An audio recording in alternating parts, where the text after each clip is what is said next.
Well, welcome to PowerMom 2019. How many of you were here last year? Welcome, everyone. All right, PowerMom 2019 brought to you by global confections brand Loacker. Thank you, Loacker, for having us. Beautiful event. Everyone enjoyed their time upstairs. As you know, Loacker can be found at fine retailers across the U.S. You can go to lockerusa.com and also Instacart to learn more. So quick introduction, my name is Narmeen Chaudhary. I'm a local news reporter and fill-in anchor at Pix 11. And I am back here for the second year in a row. Thank you, Loacker, for having me. So today is about celebrating mothers, as you know. Mothers, as we all know, wear many hats. And we are the real superheroes. The Supergirls, Wonder Women. I know so much of us do so much for our families. I think about my mother all the time when we come approaching Mother's Day, but you don't really fully grasp motherhood until you do it yourself, and then you have a real appreciation for what you put your own mother through. I am now back to work, juggling career and raising two girls. Last year when I came to this event, I was pregnant in the first trimester of my pregnancy. So now I have a 4-year-old and a 6-month-old girl. Yes, thank you.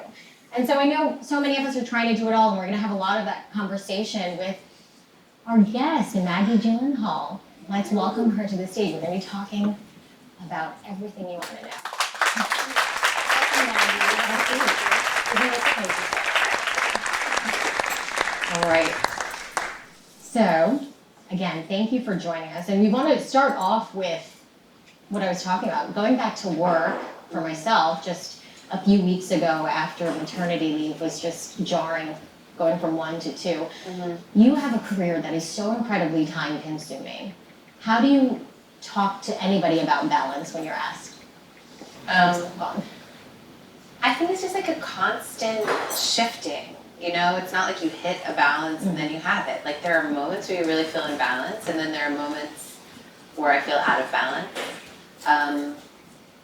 Although I feel like when you have children who need you at every moment, not too long can go by with you out of balance. Mm-hmm. Like I remember doing tons of press, I think for Crazy Heart, and I only had one daughter at the time.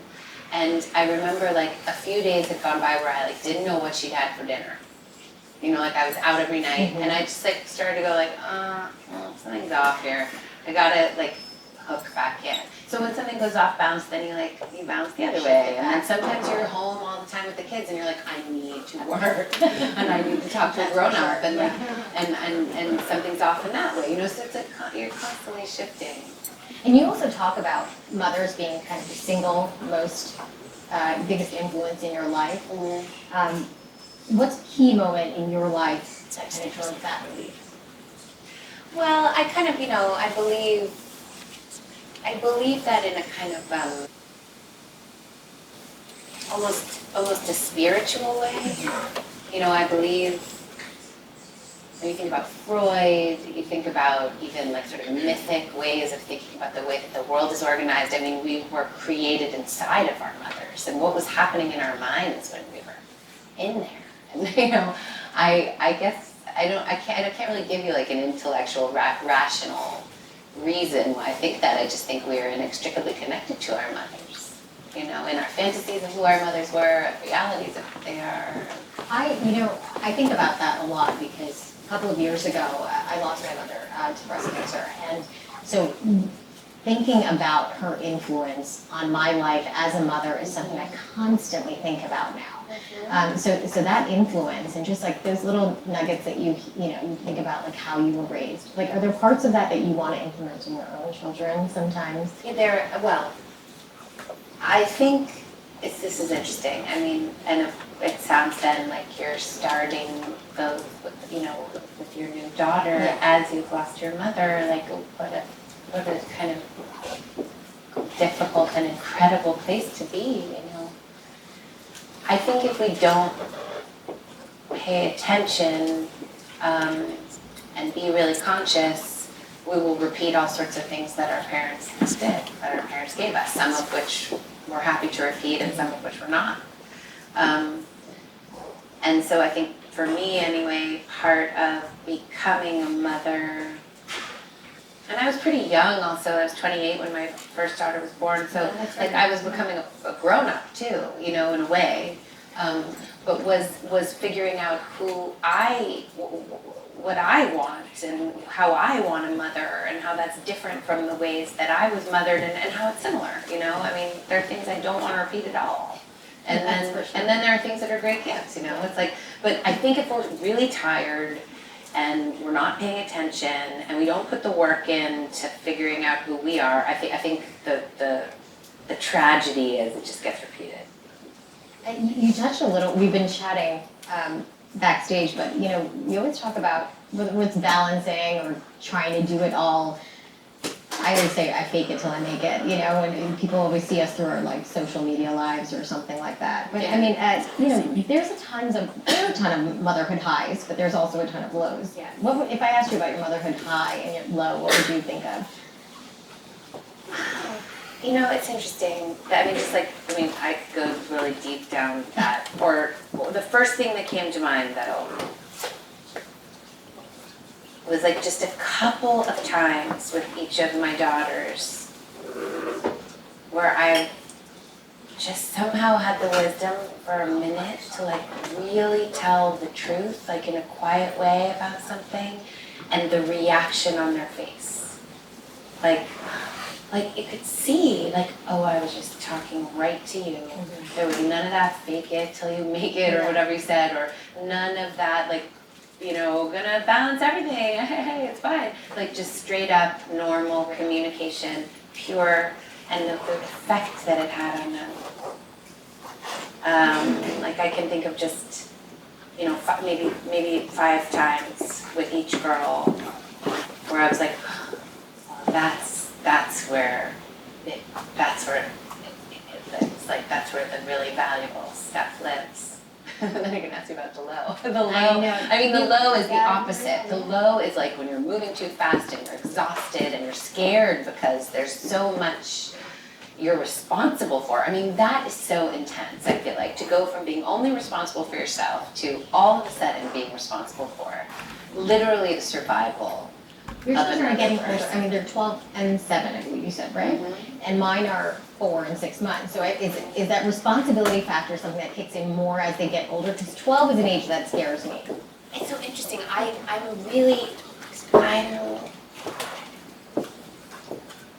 don't know. I'm looking forward to the adolescence stuff. It doesn't scare me as much, I think, as the infancy, although I think they're similar. I think the like rapid amount of change, the massive shifting, if you think of like going from a child to being a woman, and how much you changes, and you really are like Alice in Wonderland, you know.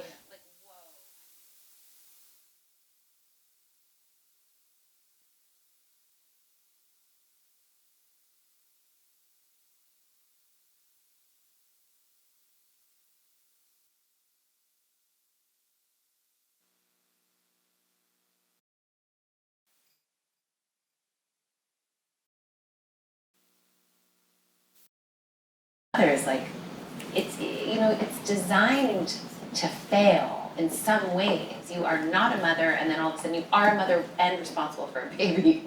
So you're like, I mean, I don't think you can learn without failing. So I say that meaning like all of my learning. It's just like a massive learning, painful and ecstatic process. But I do think it gets easier. You just get better at it. I was thinking about like the school. So my husband's been away for a long time working. He comes back on the weekends. He comes back as much as he can. But, you know, I do all the morning, you know. That morning rush. That morning rush, always, every day by myself. Yeah. With a very rare exception of when I'm shooting. First thing in the morning, I have a nanny who'll help me. But almost always, I do it by myself. And I remember doing it by myself in the beginning and just being like, how will I have to do this?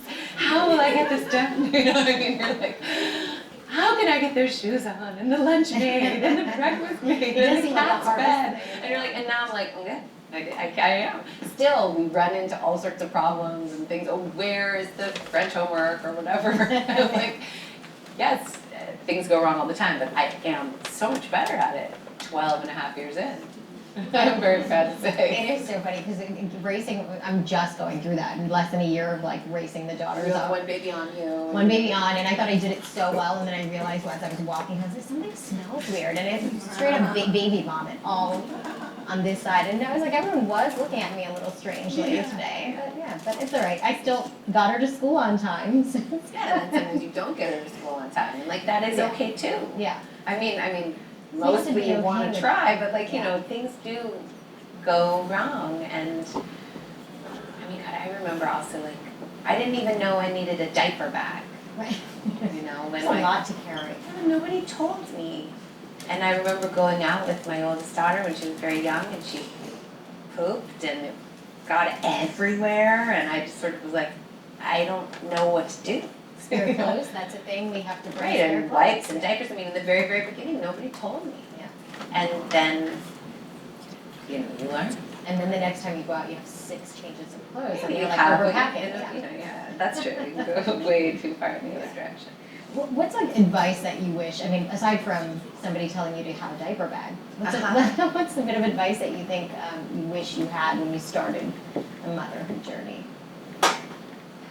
I mean, the thing I have just been the most grateful for, the advice I've been the most grateful for, is every time someone reminded me that, like, that being a mother includes the entire spectrum of feelings. Yes, of course, all the things that everybody is happy to talk about, like the deep love and the joy and, like, you know, the laughing and the pride, and also the terror, the exhaustion, the anxiety, the pain. I mean, I often think, and I don't know because I am a mother what it's like if you're not a mother, but I think once you're a mother, you will never live without pain again. Because first you have the pain of, oh my God, this is so much, oh my God, I'm so tired, oh my God, whatever, or seeing your children go through something painful, or you know, whatever, all of those things, and then they go, and then you're like, I miss you, you know, so I think you just never ever have, I mean, I've barely been away from my kids, and then I think, like, you know, usually when I travel, I don't go more than like 4 nights. Okay.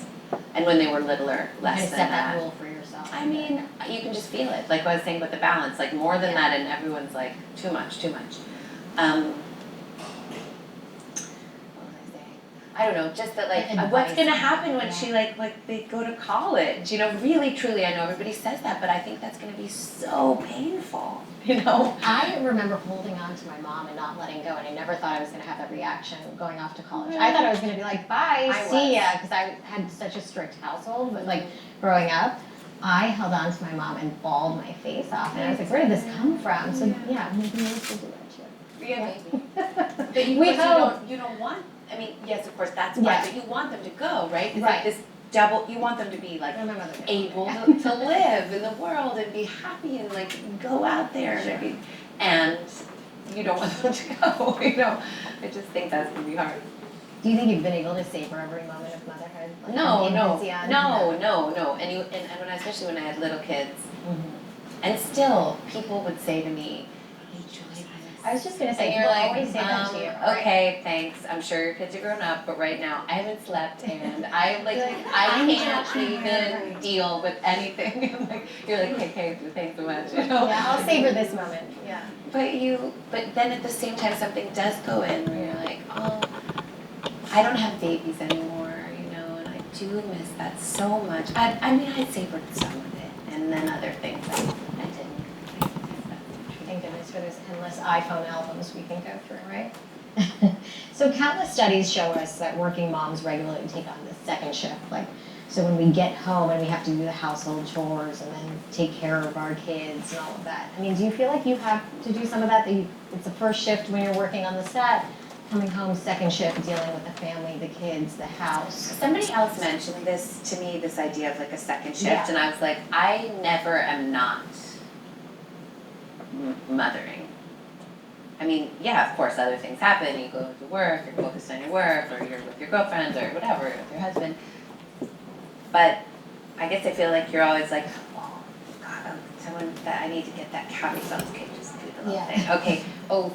This someone wrote to me that the violin lessons canceled because the teacher's sick. Oh, he's gonna pick her up. Okay, got to do this and rechange this or my daughter is upset about something. Like sort of there's a low grade. A week now, something's bothering her, and it's just like on your mind. I don't really totally. I don't like the phrasing. I think of like second shift. I feel like it's just always. Always. Like I would sleep even with like my bedroom door open, just in case someone's coughing or whatever. They wake up with a fever. No, you're not. You're not. I don't. Not me. I'm not. They're the best secretaries of life, I call it. It's like constant logistical moving around and everything. Going back to when you gave birth, I mean, going back to work from that point, I mean, how soon after each of your girls did you go back to work? Well, with my first daughter, I was doing like an Oscar campaign for Sherry Baby. And so that just means tons of press. So I'm like, have a new baby. And I just remember like not fitting into any clothes and not acting, but doing lots of like things like this, press, lots of press. And going to the Golden Globes and then like running home and like tearing my dress off and nursing her. And my mom has this great picture of me like all done up in this black dress, like just like the magazine cover with my daughter in these like red pajamas. But I didn't go back to start working until I did The Dark Knight, and she was about 7 months, 6-7 months. And but that was a great job with a baby because I think I worked maybe 20 days over 6 months. Okay. But of course, there's costume fittings and there's rehearsal and there's things like that. But I was like actually acting again when she was about that age, and it was with Gloria. I also had a movie come out, and I remember being on Jon Stewart in this like sack. and like, I don't think that's, I don't know, I guess for me, I felt it was the wrong time to be having like my picture taken, not by like my husband or people who love me and know me, but like in general by the world. Everyone else who like I found it really difficult, to be honest. And that was 4 weeks after she was born. I remember doing that. You put on makeup and everything for me. Was it that early? I don't know. It was really early. I don't know. Yeah, I remember even somebody, Rob Marshall, maybe really wanted me to maybe do this movie, but I had to like do a taped audition. And Gloria was like 10 days old, and I was like, okay. And so Peter, like, we tried to do it, and nothing fit me. Like trying to close these clothes, I was like, okay, I'm gonna do an audition, okay. And like really trying, and then looking at it after, and I'm like so slow and like dreamy. Did it work for the part? No, I did not get the part. And, I couldn't mix those things. I found that hard. And then with her, when was I shooting? I made a Roland Emmerich movie. Again, amazing gig with a baby. It was like just not a lot of days, I think, again, about 20 days over 6 months. Oh, wow. And not even working all day long. I had a nice trailer. I had her with me. Yeah. So it was a very easy way to go back to work. Was there anything about the transition that you wanted to, if you look back now, that you would have done differently? Yeah, I think more about this another movie that I made, which was a lovely movie.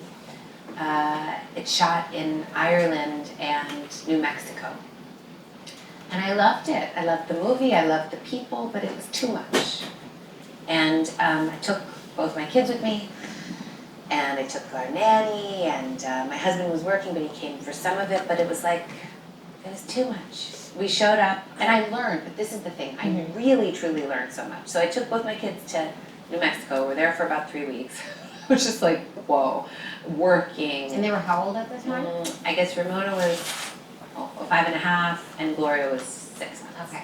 And, nursing and dealing also with an older child who wants more attention because you've just had a baby and that age they want you. yeah. And doing it, getting through it, and then we flew to Ireland, and both of them are throwing up all night.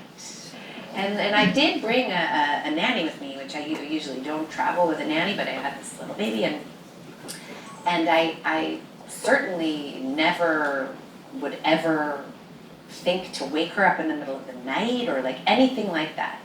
But this one night that I had to be up at 6 o'clock in the morning, because actors start work very early, and it was like 4 o'clock in the morning, and I hadn't slept at all. Both girls throwing up, it's just like, and I learned. I called her and I was like, I'm so sorry, but could you help me? And she did. She was wonderful. But next time I went to Europe to work, I went 3 weeks early, and I got both girls settled. We knew that jet lag was going to be a real thing with young kids, and I got out of the fantasy. I was like, let's do this right. Let's acknowledge how hard this is. I made sure my husband was there. Okay. So I really learned. It worked. It worked. So that was, I would say that was one of the lowest moments, but it was a massive learning experience for me. And you asked for help, which sometimes I feel like these moms don't always. I did, and my nanny, the woman who helps me and has worked with us for 10 years, it made us so much closer. I mean, she really did. She came and helped me. I'm sure she didn't want to be woken up at 4 o'clock in the morning, but I mean, it was with the deepest respect. And when you're dealing with so many ups and downs in motherhood, people talk about taking a moment to take care of yourself, but it's always never really realistic sometimes. But right? I mean, self-care though, is something we push a lot for mothers. What does self-care look like for you? Well, for me, exercise is really important. Mm. Sometimes my girls will say, like, why did you go work out? I'll say, like, so I'll be in a good mood, Yeah. So I try to make time to exercise. And basically the way I do that is every day I tell myself I'm going to exercise, and I go as much as I can. That's like how I do it. I have to say, I think you're really right. I think I have responsibilities to my professional life. I take them very seriously, and I have obviously the deepest responsibilities to my children. And those things, of course, both have to compromise at times, but it's only if there's room left over that there's really space and time to take care of myself. And I do try to make it a priority, but that is the thing that has to go first. Or for example, maybe my husband and I, we really need some time together, we can feel it. So but important. If my 7-year-old needs some time with me, really needs it, she's gonna get it. Because he's a grown-up, and he can wait, Yeah. So, but that's, I think that is often the thing that does get sacrificed, even though I think it is extremely important. Sometimes they can cry just like the kids though over that. They miss you. Yeah, and fair enough, you need that too. What did self-care kind of look like for you before? Do you think about the days before mamahood? Well, I was You're so young. Like I said, I was 28 when my first daughter was born. So self-care, I don't know. I don't know that I really... What was that? That was 24/7, no? Yeah, exactly. And I've had to kind of learn that as a mother, I think. But always, exercise, taking care of my body and my mind.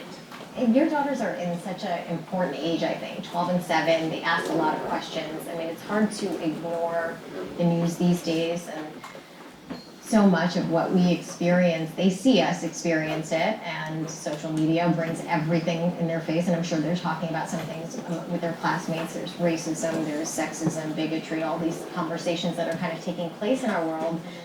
Do they come to you asking you about these things, or how do you talk to them about these very tough issues that I think kids are asking about at younger ages now? Well, my 12-and-a-half-year-old is an active participant in the community. She's very aware of what's happening in the world in the way that, any 7th grader, she's about to finish 7th grade, I can't keep the world out for her. And I mean, I think she sees that I'm somebody who believes that it's my responsibility to act as a part of a community, and she is somebody who's like that too. She's very, very serious about. She's taken after you in that. Yeah, she has, and she's really, really. I think but she's an activist. In particular, she's really activated by the climate emergency, and she's an organizer, and she's Already she's at 12. Yes. Tell me how she does that at 12 years old. It's amazing. Well, first I just want to say it's a different conversation having a conversation like that with a 12-and-a-half-year-old than it is with a 7-year-old. Mm-hmm. So my 7-year-old who just turned 7, I mean, I'm not going to talk to her about a school shooting. I don't think that's appropriate personally. Mm-hmm. But I will talk to her about how dangerous guns can be. You know, so whereas Ramona is aware if there's a school shooting, her friends tell her, she knows, you know. How does that conversation even happen between sisters? That you try Well, my older one is so much older, when she's almost 6 years older, that she's aware that her sister's in a very different place and that she has to protect her. Okay. But my little one asked me the other day, can you die from climate change? And, you know, I protected her in my answer, but that, like, deeply impacted me. Yeah. And I went and, like, I just thought, well, the answer is yes. I didn't put it to her that way. She's too little. To me, she's too little. It's such a strong question. It was right? such a strong Has question. so much in there, right? So I have very different conversations with each of my daughters. And my older daughter really does. I mean, if she sees me mindlessly, which I have to say, I'm ashamed to say I have done in the past year, you know, grab for a straw, she's like, Mama, what are you doing? The straws, No, but the straws in New It York. has changed everything in our house. Yeah, We don't use anything like that. We don't have single-use plastic in my Is house this your because her of my daughter. Wow. And my husband is a big environmentalist, and he always has been. But like, she's changed our day to day. You know, really. She's really, like, she's saying to me, like, Yeah. what are you doing to me? Kudos to you for raising somebody who's so aware. Is there anything that you think I mean, it must have been from watching you. Well, you know, you'll see with your kids, it's like some of it is things that you've taught them, and you even see them like repeat things that you've said, and then other things are just them. Mm-hmm. You know, I mean, and some of it is growing up right now, coming into awareness of who you are right now, with so many painful, upsetting things right on the table. You know, whereas like when I was growing up, there were lots of painful, upsetting things happening, but they were not laid out there on the table like they are now. You know? Children have much more of a voice these days than in the past, I feel. They're able yes, to. and Yeah. like and my daughter, I mean, it's amazing to see, like, you know, you read about Greta Thunberg, 16-year-old climate activist, and she's very inspiring to me, but like she's like I don't really want to put it, I was gonna say she's like a rock star to my daughter, but that really sort of belittles what it is. She truly inspired my daughter and her friends. She's a few years older than them, and they are truly inspired by her leadership. And she spoke a year ago, I think, right? A year or 2 years ago? That's when she really hit the map. They became aware of her, I would say, what was it? It was the Katowice climate talks in Poland. Mm-hmm. And she gave a speech that we showed her because my husband was aware of it, and she and her friends were like, they were activated by it. It's like you sort of, it's amazing to be a part of it through her. Thank you so much, Maggie, for joining us for this conversation. We really appreciate it.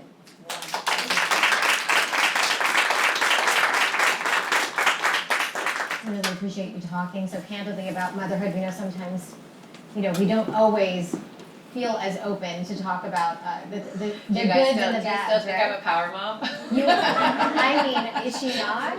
Yes. And it's nice to see you do it just like the rest of us. Sometimes we put, movie stars and celebrities on this another level, and we're like, they don't look like us, but you do. You very much do. Yeah. You hide under the radar in New York. You'll catch her on a subway. Look out for her. So thank you so much for joining. Thank you. Yeah.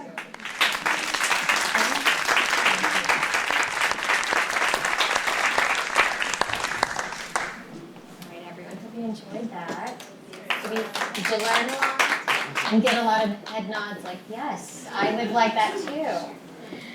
Again, thank you to Loacker for bringing us all together. You know where to find Loacker products at your fine retailers, and you can visit again LoackerUSA.com for more information. We do want to talk about people from all over the country nominating pure good power moms in their lives, and we do have grand prize winners to announce here. So we have Deanie, who is an entrepreneur and mother of 2. We have Adriana, teacher and mother of 2. Kate, a former financial professional and also a mother of 2. That seems to be where people are putting the brakes on it. That's all we can handle, right? All right, well again, thank you everyone so much for coming to this wonderful event. Thank you to Loacker USA. Have a lovely afternoon and enjoy your Mother's Day. Mother's Day weekend, maybe week. Thank you.